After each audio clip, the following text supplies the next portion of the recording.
asalaamaaleykum mes frères et sœurs kenn ku nekk maa ngi leen di trop sa tur ak sa sant waa réseau point com élargi bu parti démocratique sénégalais maa ngi leen nuyu di nuyu ma sœur Nafi Diallo bi nga xam ne mooy secrétaire général national adjoint chargé des réseaux.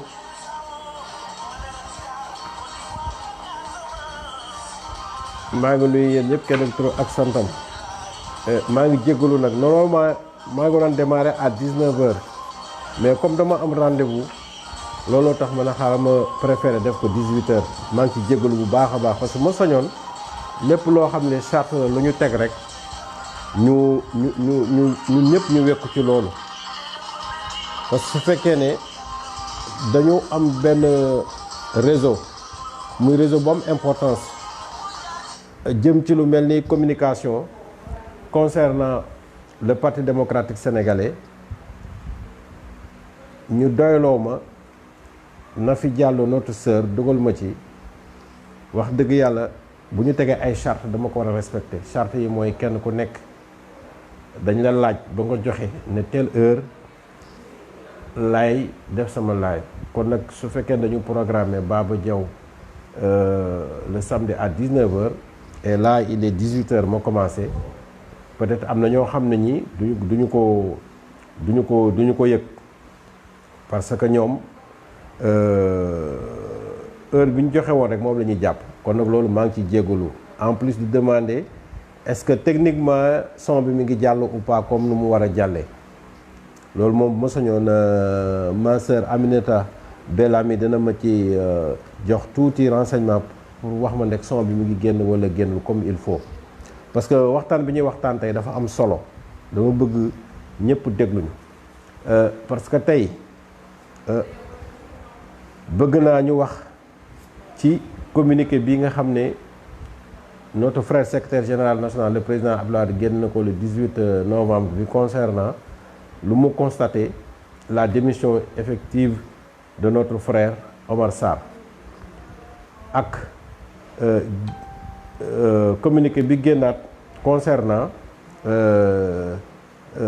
réconciliation moom ak notre frère Madické Niang ak commentaires yi ci ñëw au niveau de la presse ak concernant aussi la situation politique nationale loolu yëpp bëgg naa ñu dellu si mais damay njëkkee problème mu parti démocratique sénégalais. kon nag mënuma lu dul encore une deuxième fois remercier notre sœur Nafi Diallo parce que initiative bi mu jël nii dafa nekk loo xam ne noble lu rafet parce que actuellement dañu nekk ci monde boo xam ne bii tout est dominé par la communication parce que même la religion bi nga xam ne bi moom la ñu gëm ñun ki nga xam ne kii dafa nekk musulman ak ki nekk ci beneen diine lépp lu ñu def te boolewuñ ci communication du dox boo ngeen ko seetloo tey fii Sénégal que ça soit au niveau du Magal de Touba ou bien Gamou ak cérémonie yu mënti am rek dafay am li ñuy wax benn cellule de communication parce que dafa am solo parce que nit nga dem ci benn affaire màggal yi wala nga gàmmoo dem ba jóge fa xamoo lu fa xew xamoo organisation bi nu mu demee xamoo financièrement lan lañ ci dépensé loolu yëpp communication léegi moo ko yor kon nag parti bu mel ni parti démocratique sénégalais nga xam ne lu jëm ci communication dañ ci yàgg liggéey d'ailleurs sax dama remarqué suñu adversaire yi ci bari dañu koy wax danaan le point fort du PDS avant c'était la communication koo ci toog ak discuter ak ñoom boo waxee rek dominer ko kon nag ñun ki nga xam ne kii moom la ñu topp muy le président Abdoulaye Wade yor le doctrine wadisme daf ñu jàngal communication ku ko xam na ne moom dafa gëm communication parce que yaakaar naa ne presse privée li mu ci liggéey gisaguma kenn ku ko liggéey fii ci Sénégal en tant que politicien bu ñu demee moo fi taxaw le journal Le Démocrate boobu man je me rappelle bien ay militants yoo xam ne de bonne volonté ñoo ko doon yor di dox ci mbedd Sénégal yëpp di ko jaay amul benn avant sax kiosque yi dañ ko doon bañ daawuñ ko nangoo jël parce que dañuy wax ne journalu Abdoulaye Wade la dañ leen koy tere donc dañ ko doon jaay comme ni ñuy jaayee ay gerte dans la rue da ngay ñëw nii rapidement bu taxawee bu ñëwee du taxaw donc kooku tey ku nekk ci moom di ko politigal yaakaar naa ne soo mënul communication doo mën a dem kon nag Nafi initiative bi nga jël ni yàlla def lépp loo xam ni visé nañ ko ci rek yàlla def ñu réussir ko parce que kat defuluñ ko kenn ku dul suñu bopp parce que le président Ablaye Wade booy seetlu daf ñuy gunge rek ñun ñëpp daf ñuy gunge parce que moom li mu waroon def yëpp def na ko waaw xam nga nag dafa nekk borom kër day fiir ci njabootam waaw bu demoon am 150 ans sax day am un droit de regard ci li ñuy def ak ci li ñuy wax ndax lan bañ ku ñu joxoñ bañ ku ñu sikk ak bañ ku ñu daan loolu yaakaar naa ne borom kër gu nekk loolu moo war a nekk sa taxawaay kon nag yal na ko yàlla guddal aw fan mu yàgg fi te wér defal ko mboolem bépp jullit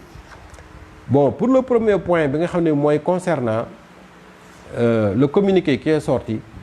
que le frère secrétaire général génn ko nga xam ne dafa constater la démission effective de notre frère secrétaire de notre ancien frère Omar Sarr qui était le coordonnateur général wax dëgg yàlla parti nag boo ci nekkee da ngay xam lan mooy règlement intérieur ak lan la parti bi nangu ak lu mu nanguwul dégg naa tey ci presse bi ñu génn ñu ne Ablaye Wade a exclu Omar Sarr ñenn ñi naan dàq na ko dagg na boppam wax bu nekk ñu wax ko alors que demeewul noonu c'est Omar Sarr qui a démissionné démission boobu nag notre frère secrétaire général defu lu dul constaté ko parce que lu tax man lii may waxuma ko rek basé wu ci communiqué bi déedéet communiqué bi dafa am loo xam ne lii su fekkoon ne daf ko génne lu àndul ak règlement intérieur parti bi kon man boobaa du ma ci commentaire parce que damay xam ne lii ñu teg Omar Sarr wala lii nga xam ne le président Ablaye Wade constaté na ko amul mais règlement intérieur parti bi mi ngi nii ma yor mi ngi nii boo demee ci article 4 nga xool section 2 placement des cartes élection et décision nga xool li ñu bind fi dana chaque année les cartes du parti doivent être mises démocratiquement à la disposition des militants auprès des cellules de base contre une cotisation fixée par le bureau politique loolu yaakaar naa leer na nañ donc yaakaar naa ne ku dem nekk ci parti ba nga am fa carte de membre bi boo ko jëlee ñu wax la lii mooy charte parti bi nag lii ku ko teggi lii ak lii mooy dal sa kaw kon yaakaar naa ne loolu su fekkee dafa dal ci kaw notre frère ex-frère Omar Sarr waru ko contester ku ànd ak moom waru ko contester parce que c'était la même chose moom la appliqué woon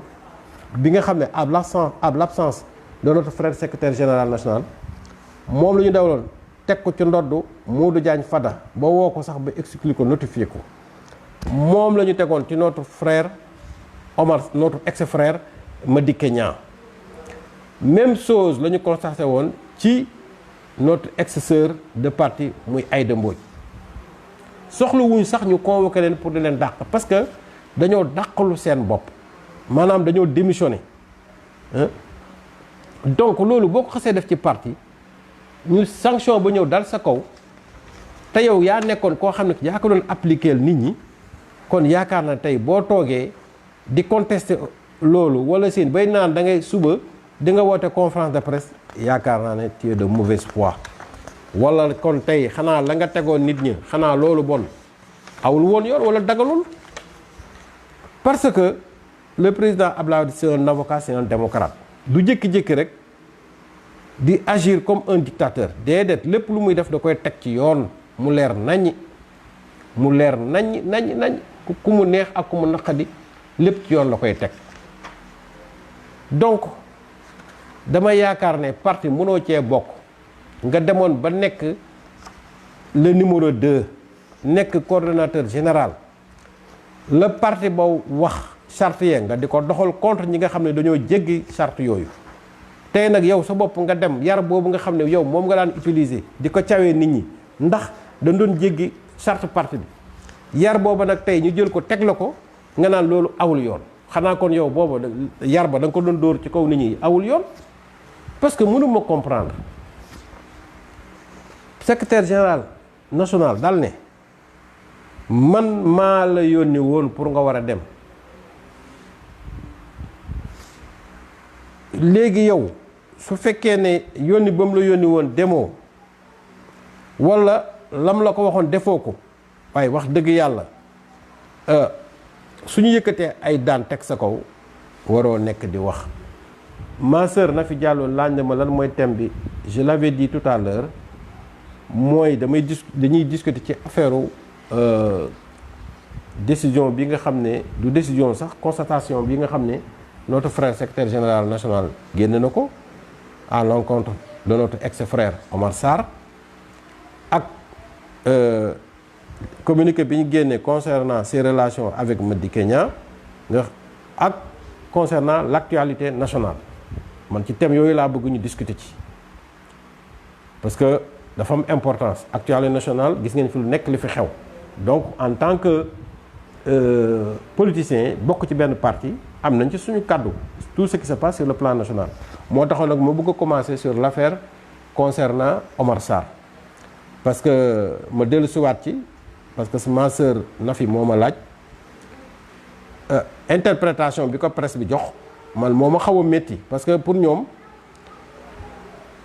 c'est le président Abdoulaye Wade qui a exclu Omar Sarr alors que c'est Omar Sarr qui s'est auto-exclu lui-même moom ci boppam ni ñu ko waxee ci communiqué bi parce que yow mënuloo nekk ci parti nga ne bokk naa jënd naa sama carte adhéré naa respecté naa tous les règlements intérieurs de sa parti ba pare nga dem ba mu neex la di def leneen loo xam ne lii parti bi sant la ko mooy lii mi ngi nii man lépp lu may wax dama koy teg ci ay këyit wanoon naa leen ko léegi mi ngi nii lan la article 4 qualité de membre l'adhésion au PDS est ouverte à tous les Sénégalais sans discrimination et sans autre limitation que celle relevant de la loi. Point. L'appartenance au parti donne droit à la carte de membre et à l'exercice de tous les droits qui y sont attachés par la loi et les présents statuts. Kon donc loolu leer nañ la qualité de membre se perd maanaam boo xasee nekk membre dafa am yoo xam ne boo ko bu dalee sa kaw da ngay perdre sa qualité de membre tu n'es plus membre du PDS bi ci njëkk mooy nga démissionner wala l'exclusion ñu dàq la wala la constatation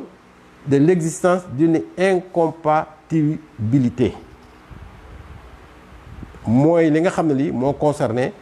Omar Sarr mooy troisième bi constatation de l'existence d'une incompatibilité parce que lam maanaam charte yi ñu tëral yaa ngay def yoo xam ne yi tërul ci charte yu àndul ak moom loolu suñu article 4 moo ne ku ko def dañuy constater kon génn nga ci parti bi ci loolu la Omar Sarr basé woon bi nga xamee ne le président Abdoulaye Wade joxoon na ko moom mu voyage mu nekk fi di gérer le parti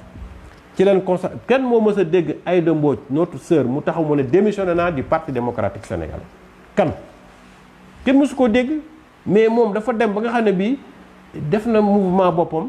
ba créer couleur boppam di def ay tournéem ba fu mu mujj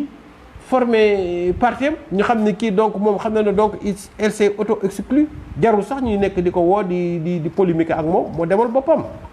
Modou Diagne Fada bi mu ñëwee moom it ne day def xaw ma indi rénovateur loo xam ne ni kenn sant ko bi ñu demee ba xam ne kii il cherche à mener un combat interne au PDS loo xam ne ni dafay déstabiliser sunu parti on l'a exclu il est parti Madické Niang présidentielle bi ñu demee ba am suñu candidat mu jékki-jékki rocceeku ne moom day def candidature boppam apporter suñu solidarité am def yëfu boppam jël suñu couleur parti ba pare di jël photo Abdoulaye Wade di ko utiliser comme si c'était le candidat mandaté dégg nga donc lu ñu constaté c'est Omar Sarr en personne moom moo taxaw def lecture daan ne il a constaté la démission effective de Madické Niang qui s'est auto-exclu lui-même du parti bu ko kenn fàtte barki démboo la yàggul dara donc loolu donc nos frères et sœurs journalistes dama yaakaar na ñoom di def buzz ci Ablaye Wade daf leen neex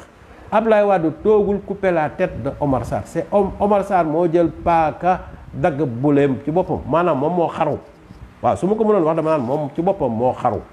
kon nag le président Wade defu lu dul constater c'est fait xam na ne kii gën parce que mënuma comme na ngeen mën a nekk parti démocratique sénégalais PDS la tudd yow nga ñëw ne damay def léegi suqali PDS wut sa couleur bopp wut jël insigne PDS di ko utiliser jël encore photo Abdoulaye di ko ba pare ne wuti sa permanence bopp di def sa tournée bopp di financer di def yow kenn xamul wooteetoo ci turu maanaam tey moo jox leen exemple tey Omar Sarr bu ñëwoon Dalifort tey du ma contacter du contacter Kansou Bali Ndiaye day jéem a wut ay réseau boppam pour que jéem a booster ce mouvement boobu au niveau de notre section c'est-à-dire que kon donc moom il cherche à nous déstabiliser au niveau de Dalifort donc c'est la même chose loolu lay def feneen ak feneen ak feneen mais Dalifort moom dama wax exemple rek xam naa loolu mënu ko faa am moom ça je le sais donc ñëpp ñi nga xam ne ñii jaaroon nañ ci même voie bi lañ leen jaarale woon te ñoom Serigne Diop notre frère kii nu mu la Al Diallo wax na Martin Diop aussi nee na il faut consulter l'histoire des responsables qui avaient suivi les mêmes voies que Omar Sarr dëgg la moom laay wax ne ni Serigne Diop ñoom Ousmane Ngom ñoom ñëpp dañoo ñi ci bëri dañoo dem créer seen bopp ba ci waa ji nekk léegi ci Macky Sall mooy l'ancien ministre de l'éducation dama fàtte turam le Thiessois là Abdou Fall bi nekkoon RND mujj gi dafa dem def yëfu boppam Idrissa Seck gis ngeen ko avec son réew mi musuñu am benn problème mais activité fractionnelle yooyu nga xam ne moom lay kii di def Omar Sarr mais loolu mënuñ ko nangu ba pare li nga xam ne Omar Sarr daf ñu booy ko seetlu sax daf ñu saaga parce que lu tax daf ñu saaga comment se fait-il que quelqu'un comme Ahmed Fall Braya bi élection yu ñëwee Ahmed Fall Braya dafa nekk koo xam ne kii c'est un militant de l'APR Macky Sall buy ñëw Ndar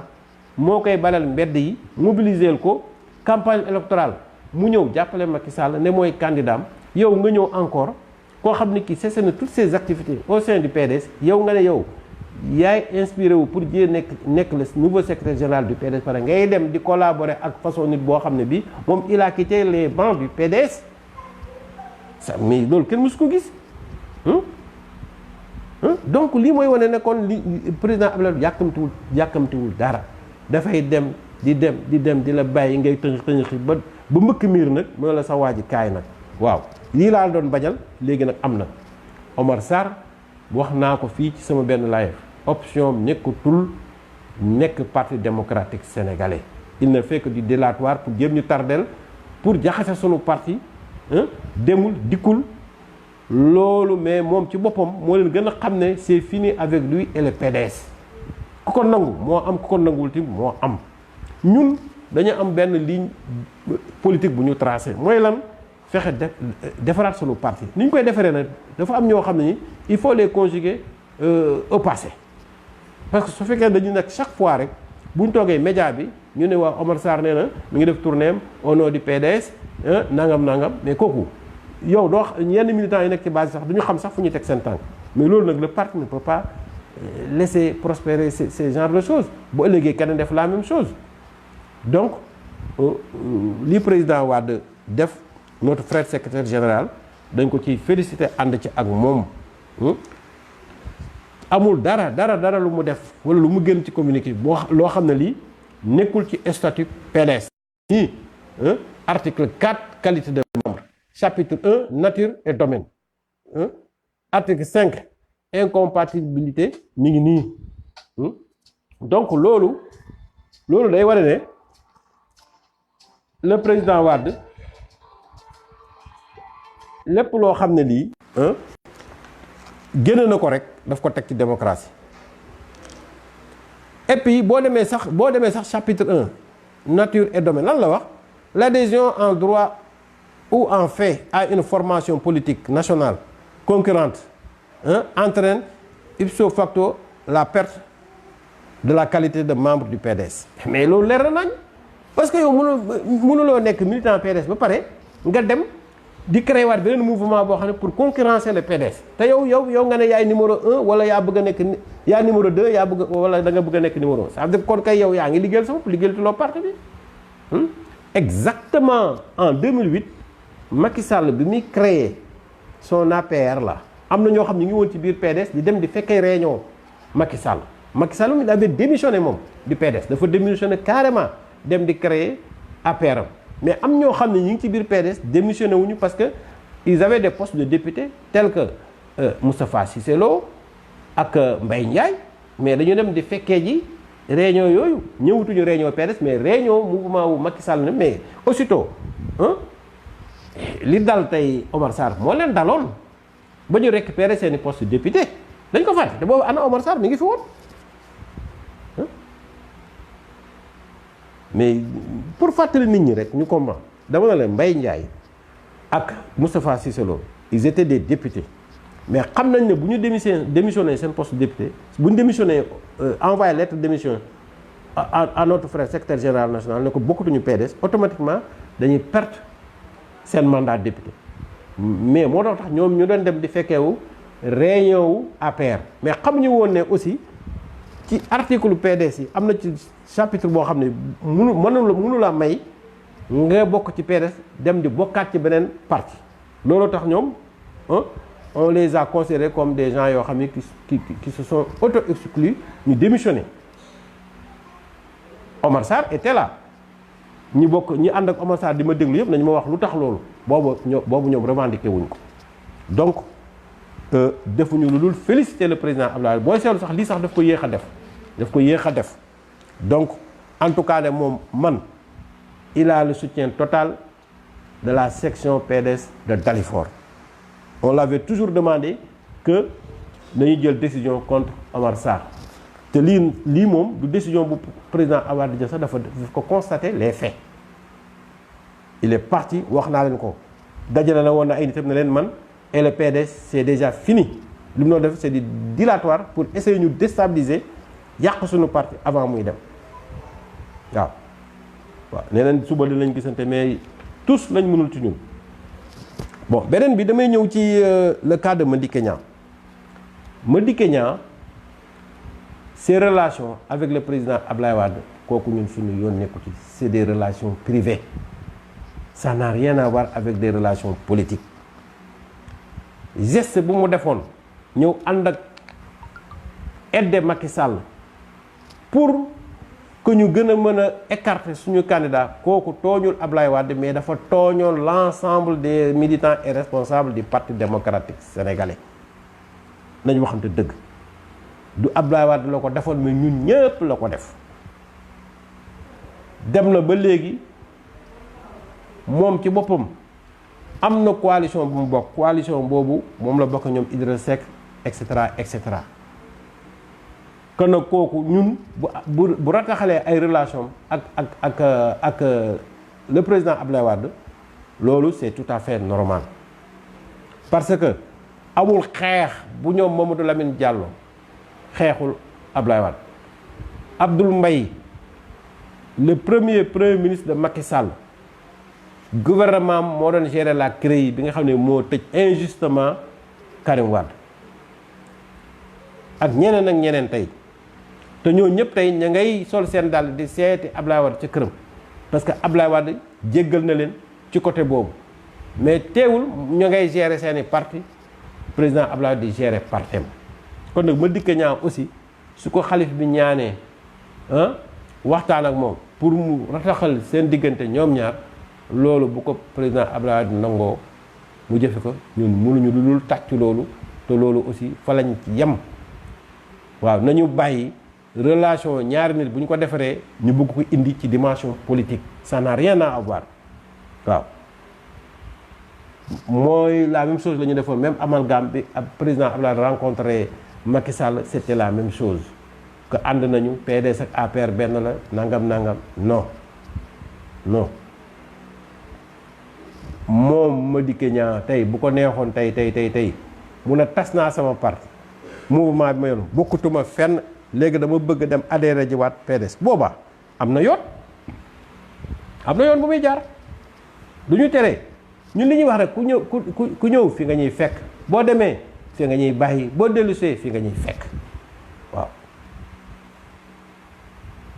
fi nga ñuy fekk te du ñu yàqal dara te et puis il faut ñu gëm benn affaire l'avenir de ce parti le PDS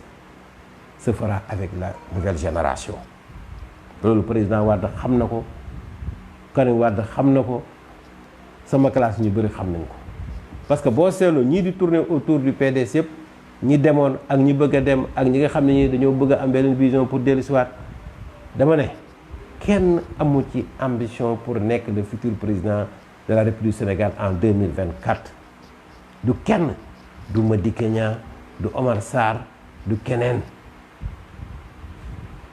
la seule personne bi nga xam ne bii fi ñu toll nii moom ambition pour devenir le président de la République du Sénégal au nom du PDS c'est Karim Meïssa Wade bëgg-bëgg yi moo bokkul sax parce que nit ki da ngay def ay benn analyse politique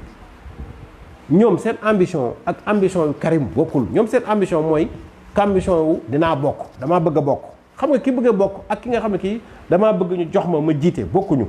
ki bëgg a bokk moom day ñëw di ànd nii rek foo ko teg baax na waaw c'est-à-dire que boo seetloo politique sénégalaise sax bu ngeen ko seetloo en général beaucoup de personnes créent des mouvements wala ñuy créer des partis des partis cabines téléphoniques ngeen baal ma ci wax ji boo ko seetloo ñoom ak seen jabar ak waa këram rek ñoo fi nekk mais c'est pour faire beaucoup de bruit bu ëllëgee lu ñuy séddale ñu mën cee bokk la preuve tey gis ngeen Fada bu mu la ñëkkee di xëccoo lu nekk mu koy def di kii ci PDS et aujourd'hui qu'est-ce que Macky l'a récompensé un DG de la Sonacos c'est-à-dire que ñoom dañuy yor ay partis yoo xam pour ëllëg ñu am ay rentes boo demee autour de Macky Sall c'est comme ça des PIT LD tout ça ñoom xam nañ ne amuñ seen parti yooyu ñu yor amuñu ambition pour suba jiite Sénégal mais nañuy bokk ci système bi c'est-à-dire que ku ñëw rek dinañ fexe wéeru am na ñu lay jàppalee ba suba bu fekkee genre partage de gâteau ñu mën a am seen wàll mais l'avenir du pour jiite Sénégal ñoom xam nañ ne Sénégalais yi teg nañ leen foo xam ne àdduna dem bu mën jox leen réew donc bu ngeen gisee léegi ñu ay 300 et quelques partis ñu naan ay 400 ñu naan ay 500 loolu moo ko waral mais partis yooyu yëpp booy seetlu benn wala ñaar ñett nit nga ci gis ñoo xam ñooy am fii ñi fi nekk am ambition nekk président de la République tey boo ci génnee tey Karim Wade Khalifa Sall Idrissa Seck mais ñoo ci desati ak Sonko jeex na le reste yëpp c'est l'ancienne génération ku mel ni Macky Sall c'est terminé il fait son dernier mandat donc le reste yëpp dañuy créer des mouvements wala burki pour mën a bokk c'est-à-dire boo gisee ñoom par exemple la coalition de Madické Niang ak Idi c'est-à-dire que c'est pour exister et c'est légitime pour eux man du ma leen ko bañal dañ ko def pour exister pour mën a am leneen parce que c'est le système politique sénégalais moo mel noonu alors que par rapport au PDS c'est un parti boo xam ne bi c'est un parti mun naa wax un parti dominateur sur le terrain donc ay ambition weesu na ci ànd ak diw pour mu jox ma dara non ñun dañuy dem di def politique pour reconquérir le pouvoir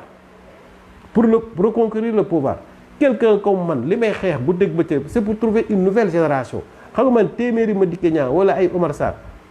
wàcc sur la base recruter des jeunes qui ont 16 ans 18 ans cette nouvelle génération nga xam ne ils vont faire l'avenir du Sénégal de demain man ñooñu moo ma ëppal importance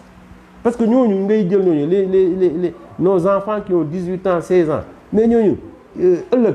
ay experts mën nañ ci génn des futurs premiers ministres des futurs présidents de la République par rapport à à cette vieille génération bi nga xam ne pare nañu ils sont là depuis plus de 30 ans 40 ans toute leur vie mooy bokk ci politique di koo ci laaj kañ nga gëj a dem liggéeyal sa bopp mënula koo wax parce que li ñu xam ministre PCA ministre conseiller député à l'Assemblée nationale loolu rek moo lañ def comme profession amul leneen donc le Sénégal ne se fera pas avec ces gens-là il faut ñu nangu ko donc moo tax Karim ak ñooñu comme yàlla ak yaali kon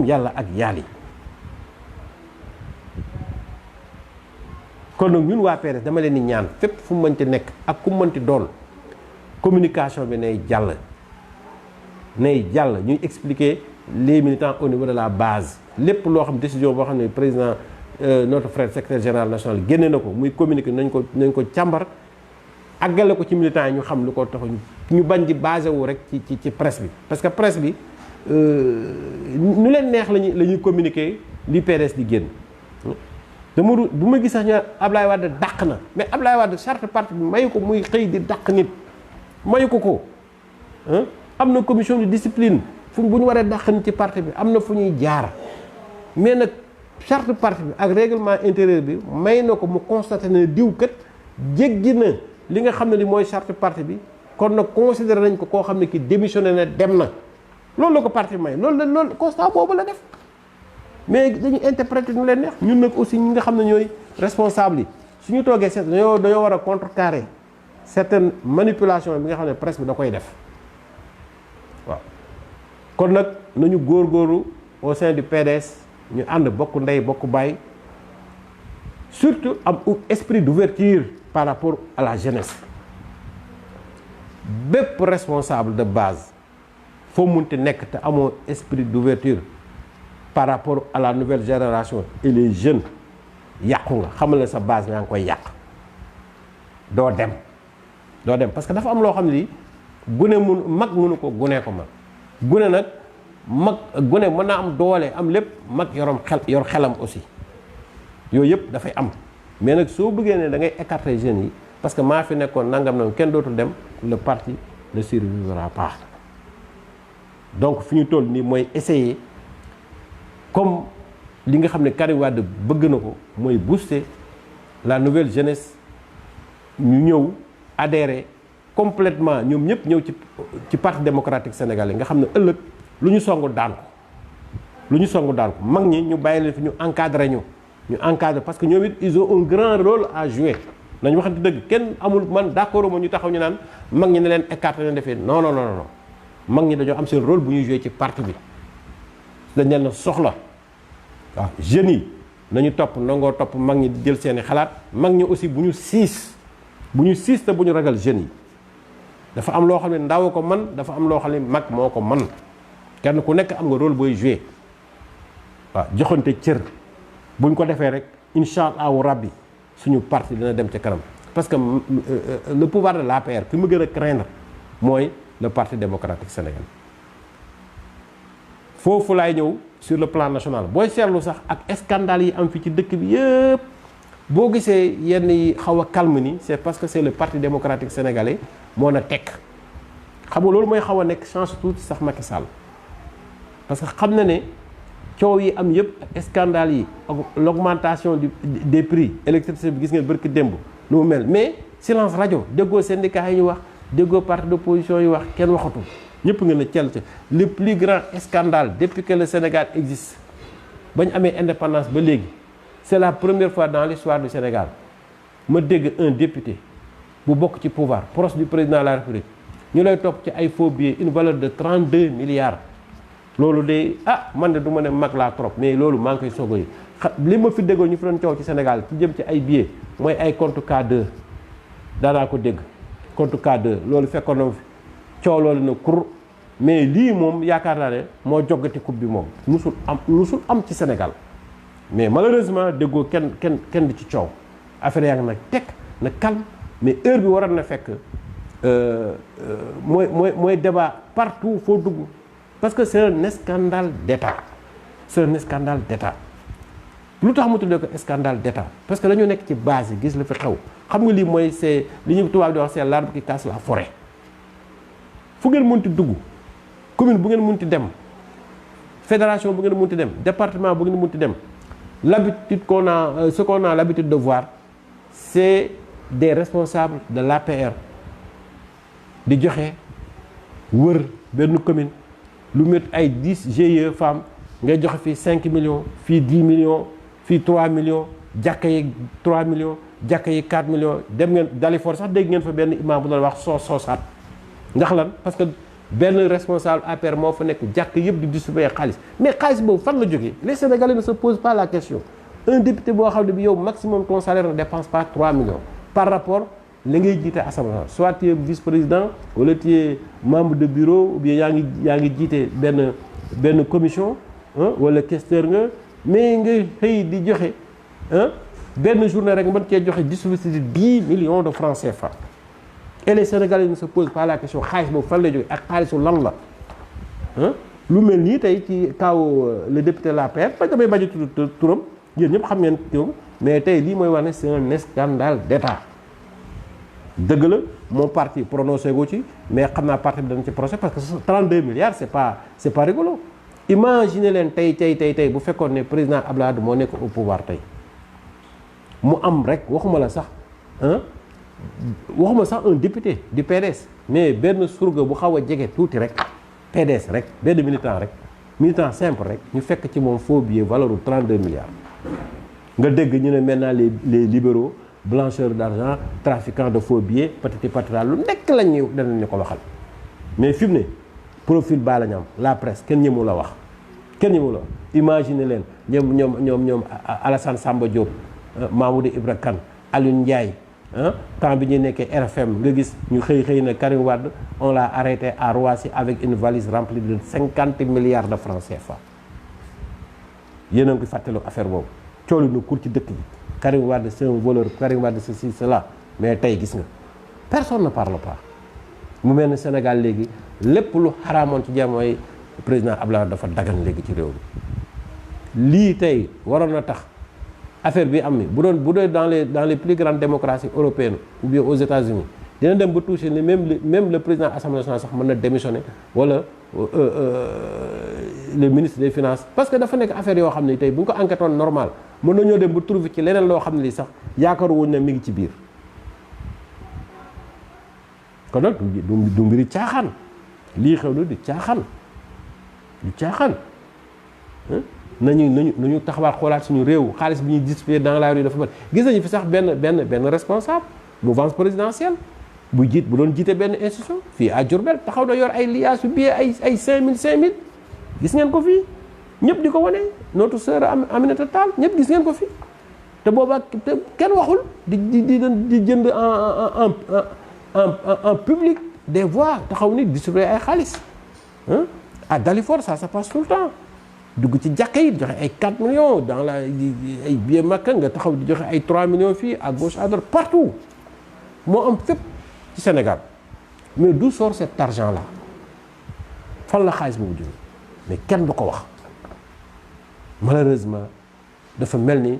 dañoo dem ba Lac de Guiers rek sotti fa benn saafara boo xam ne moo tëj suñu gémmiñ ñun ñëpp kenn du ñemee wax kenn lu xew ci réew mi rek baax na toujours concernant l'actualité nationale mu ñëw concernant les élections locales yi ñu ngi tooñ parti démocratique sénégalais xam nga sénégalais président Abdoulaye day wax toujours sénégalais dafa gaaw a fàtte mais bu ngeen seetloo il y a 2 mois 3 mois de cela mais le président Abdoulaye notre frère secrétaire général national avait sorti un communiqué nous demandant que ñun ñëpp nañu monter des comités électoraux partout commencer préparer les élections locales du 1er décembre. Donc le PDS était prêt pour partir aux élections. Dans même le PDS va partir aux élections avec ses propres couleurs et ses propres listes. Pour ñun élection yi 1er décembre la mais presse bi day wax ne toute l'opposition est complice avec Macky Sall pour renvoyer les élections. C'est pas vrai. Presse bi li ñu waroon wax ak yenn observateurs politiques yi dañoo wax pour la première fois dans l'histoire politique du Sénégal ñu dàq ay élection 2 fois dans la même année successivement sans fixer une date définitive ñu gis man de sama xam-xam bu gàtt c'est la première fois ma gisul les élections devaient se tenir parce que dernière élection locale c'était en 2014 le 29 juin donc 2019 juin élection waroon am ñu dàq ko yóbbu ko décembre encore ñu dàqaat à une date indéterminée parce que dañ ne au plus tard le 28 mars 2021 au plus tard c'est-à-dire que c'est pas une date fixe bu la neexee janvier sax mën nañu ko def prochain bu la neexee 1er janvier 2021 xamuñu daal ñoom ñoo xam c'est la date est indéterminée waaw loolu tey ci démocratie sénégalaise est-ce que xel mën na ko nangu ba ñuy toog di méngale naan président Abdoulaye Wade dàqoon na fi élection donc c'est pas pour la première fois dans l'histoire du Sénégal xam nga ñi dañu yàq nañ ma waxal rek ban date la président Abdoulaye Wade mës a toog dàq ay élection te fixé wu date définitive wala ban jamono la président Abdoulaye Wade toog dàq 2 élections successivement élection muy législative muy locale mu ne date bi lañ ko war a def dàq naa ko ba telle date ba ñëwati mu ne dàqaat naa ko à une date indéterminée musul am c'est la première fois mais malheureusement dans ce pays le pouvoir bi fi nekk tey bu defee benn injustice rek wala def lu jaaduwul rek dañuy naan waaw waroon na fi am bon ou bien oui c'était un ancien du PDS lu muy def da ko jàng avec son maître alors que dañuy fàtte ne Macky Sall c'est pas lui seul qui gouverne le Sénégal ce pays est gouverné par une coalition boo xam ne ay socialistes et toute la gauche ñi fi dàqoon a xeex jàkk critiquer le régime du président Abdoulaye Wade tey ñoom ñëpp ñoo ànd ça veut dire que ils ont tous la même responsabilité bu baaxee ñoom la bu bonee ñoom la dafa tolloo rek Macky Sall mooy président rek lu jël ñu yor ko mais ñoom ñëpp ñoo yem tey ñoo ñëpp LD PIT AFP PS tous ils sont pareils avec la paire lépp lu mu def dañ ci ànd ak moom kon nag la responsabilité est partagée ensemble responsable ñoom ñëpp ñoo ko bokk ñoom ñëpp ñoo bokk responsabilité bi kon nag entre ñoom leur méthode de gérance et par rapport au PDS y a pas photo président Abdoulaye lépp lu mu doon def doo ci boole concertation mais tey bu ma gisee des ténors de l'opposition ñi fi nekkoon dàq xeex tey di attaquer les positions que le PDS défend notre frère l'honorable Bara Dolly Mbacké maa ngi ko nuyu de passage li mu def assemblée nationale ñu ñëpp lañ ci kontaan taxaw na xeex voilà ne carrément lii mooy position PDS tey ñi nga xam ñoo àndoon ak PDS ci benn coalition ñooy retourné tey di jàppale dans une démocratie fan nga mës a gis élection bu war a am ñu ne président ne day xaar ba ñuy dialogue ba pare ñu soog a fixer date c'est comme c'est eux qui gouvernent maintenant le Sénégal waaye léegi bu ñu demee élection législative bu leen neexee ñu def la même chose présidentielle aussi bu ñu demee bu ko neexee président ne nañ changer constitution bi député bi wotal ko ñu ne mandat bi war a ñëw 2024 yokkaat nañ ci 6 mois le temps que comme on a des problèmes ku koy bañ buy waxee ñu ne defoon nañ ko ci législative def ko ci kii local fii Sénégal tout est possible avec ce régime là avec ce régime là donc loolu laa bëgg mu dugg ci bopp sénégalais yi nañu bàyyi di comparer les faits li na kët na jonn nga xam ne régime bi fi nekk mu ngi koy def bu ñu amee difficulté rek wéeru ci le régime passé dama ne un régime organiser des élections locales ça c'est banal au moment où nous parle de dialogue politique voilà bu ñu paree ñu ko mais tey dugal ci dëkk bi depuis 2018 laa la wax am na 2017 même ba léegi am na ñoo xam ne ñi ngi yor seen récépissé mënuñu fexe ba jot seen carte d'identité alors carte d'identité c'est un droit pour tout citoyen ku mënul lijjante ay nit ñu jot seen carte d'identité rek war nga toog fii dinaa leen defal démocratie bi non ñun suñu bopp ñoo war a bëgg dara ñun des sénégalais ñun ñoo war a bëgg dara mais malheureusement dans ce pays li fi nekk mooy j'ai l'impression que man daal xaw ma il faut daal am ku ma leeral quel est le problème des sénégalais lan moo ñu dalee ba léegi lu ñëw ñu encaissé c'est la première fois nga ñu yokk ay prix électricité déggoo kenn aucun débat ñëpp a na nemm toog ay waaye bu doon jamonoy Abdoulaye Wade yokk nañ courant bi nangam te suñu jamonoy Abdoulaye da ngay gis barelu pétrole doon jar $180 $180 tey barelu pétrole di tourner dans les $60 et cetera ñuy dem di yokk prix électrique ba 10%. te barki démb lañ fi génne benn ministre de l'énergie actuellement nekkoon DG Sénélec amul lu ñu fi waxoon di ko présenter Sénégal comme un messie naan voilà on a trouvé l'homme kii sax moo war a remplacer suba probablement Macky Sall à la tête de l'APR. Oui, parce que il a réglé le problème de l'électricité waaw les caisses de Sénélec sont vraiment remplies déficit bi Sénélec amul mais ndekete loolu yëpp dara du ci dëgg. dara du ci dëgg kooku lañ doon tëgg Makhtar Cissé moom la doon tàgg tey ndekete li ñu doon wax yëpp dara du ci dëgg Sénégal ci ay bor c'est que pour wane ne Sénégalais ni mu yombee nax te nekkuñu woon lu liggéey ci plan tàkkal kese mënuñu ko sax lijjanti mënuñu ko sax lijjanti dama ne réew mi ñun waa PDS nañu jëlaat sunu place taxaw comme initiative bi notre sœur Nafi Diallo jël ñu taxaw di communiquer ak sénégalais yi ñuy xam li xew ñu yore suñu réew ci yoon teg ko ci yoon mais mënatuñu nangu ñu basé wu ci cette presse là presse bi moom booyee boo ñu teg ko fële bu dee ñoom dong la ñuy yaakaar ñun duñu dem parce que système bi ñu fi teg moo tax système bi lu mu fi teg mooy lenn ay DG yoo xam ne dañoo yor groupe de presse ñi ngi nekk ay conseillers Macky Sall ñii ay ministre ñii ñu ñëme leen ay PCA ñii ku nekk ñu ñëme leen nangam journalistes yi fi nekkoon yëpp au temps de Abdoulaye Wade boo demee ñu ngi ci ay conseillers lañ ci ministère yi lépp barke Demba Ndiaye ndeysaan damaa ruus sax damaa toog sama salon di seetaan Latif Coulibaly gàcce laa am un grand journaliste comme moom mu taxaw ñu koy laaj mu ne loolu moom ñëwuma ko wax su ma ko waxee ku ko wax ñu dàq la xoolal gàcce googu tey un journaliste bu daan taxaw di bind ay livres naan les comptes et mes comptes de annonce yi di lu nekk nga sosol ko régime Abdoulaye Wade ne yow investigateur nga da ngay xool tey ñu toog di la wax ne loo xam ci mandat président loolu ñëw moo ko wax ñi ko waxoon ana ña ko waxoon ñëpp dàq nañ la nga xam ne ñàkk jomu sénégalais dama yàlla baal foo ko natt rek weesu na fa xoolal ma loolu ñoo xam ni ñi dañ leen yaakaar ñu nax peuple bi tey ñooy toog naan ñëwu maa wax parce que damay bañ ñu dàq ma ça veut dire kooku il s'en fout des problèmes que vivent actuellement les Sénégalais ce qui l'intéresse mooy li muy am ci Macky Sall rek moo ko tax ñooñu xam nga mérite ñu sax ñu leen di invité ay plateau télé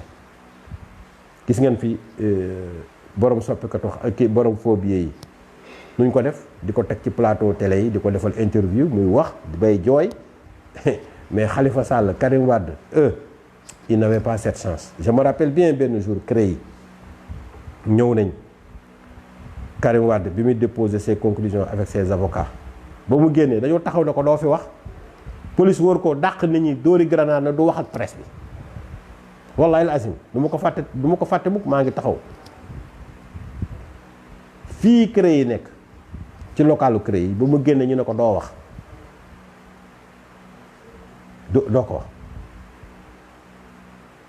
doo ko wax donc tey bu ñu gisee ko nekk ci APR ñu accuser ko ay faux billets ay journalistes yi nga ko wax ci plat di ko defal genre buzz mu mën a justifier wu pour mën a victimiser wu dama ne où va le Sénégal tey waroon na fekk presse bi di attaquer le pouvoir mais waa APR sax xam nañ ko ba fi mu ne ñu muut la ñu def kenn ñu parce que xam nañ ne ñoom l'affaire est très grave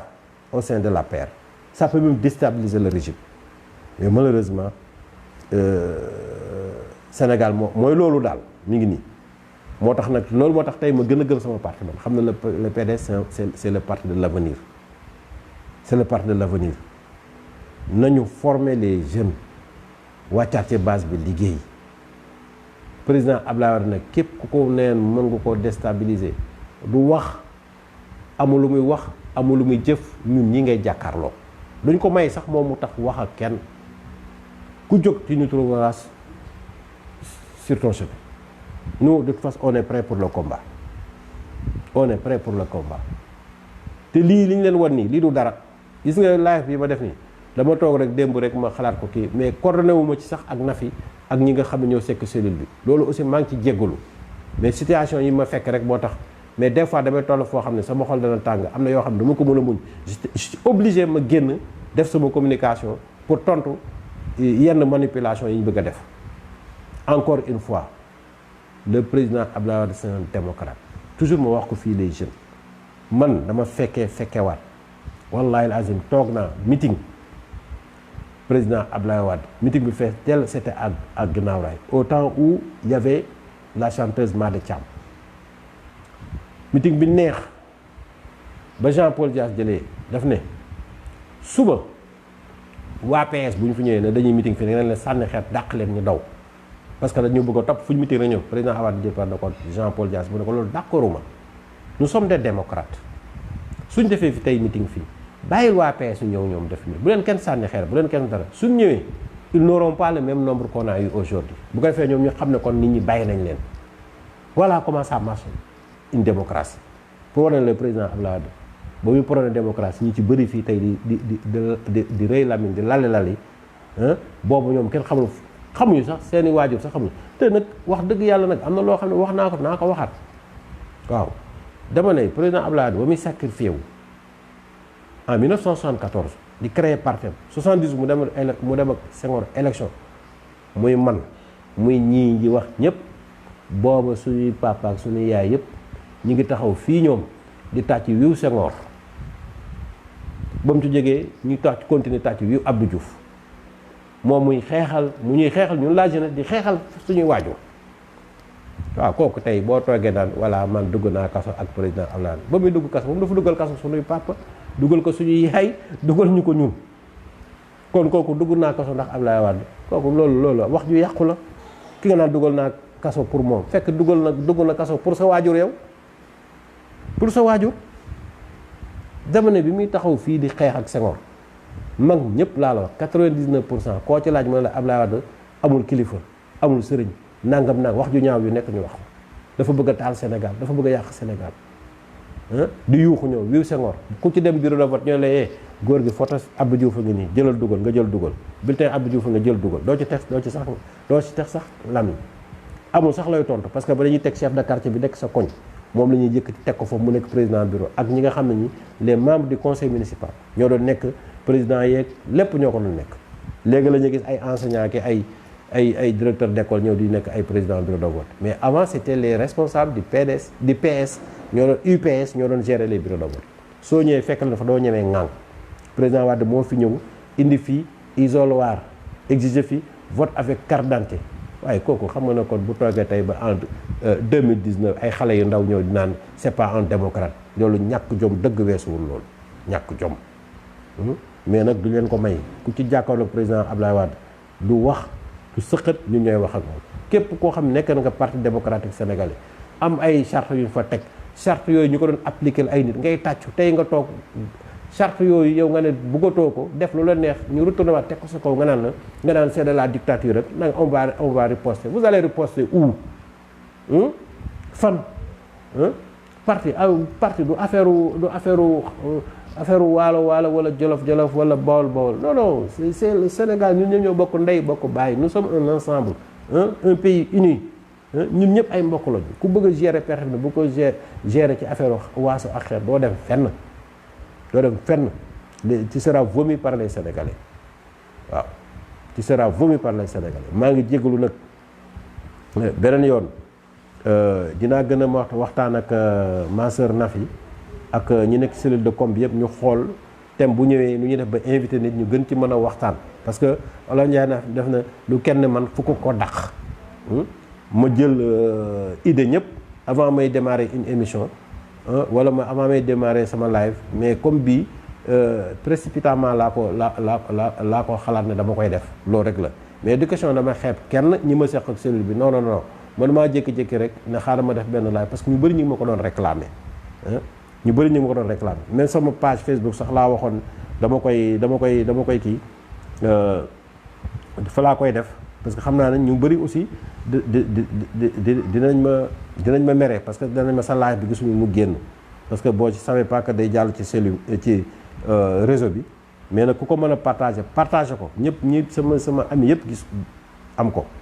sama ami yëpp am ko ñu xam parce que affaire bi dafa war a jaar largement dama ne sunu parti du ñu bàyyi kenn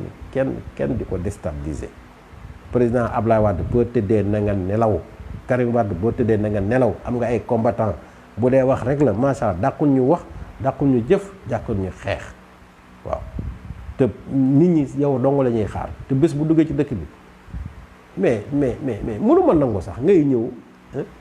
parti dundal la yor sa lépp bien yi nga am yëpp presque 90% li nga am ci bien yëpp actuellement bu ñu ko doon rémunérer ba nga nekkee ci pouvoir 2000 nga ko commencé nga ko am waay xanaa ku la defal teraanga boo ko mënta gërëm waaye nga ba ko mais bu ko ci xas di ko ñaawal loolu dafa ñaaw loolu du ngoro du jikkoy warul nekk jikkoy sénégalais da ngay seetloo rek fii parti yi fi nekk yëpp c'est le PDS qui les empêche de dormir mais nag bu ñu yàbbee aussi ñun suñu bopp aussi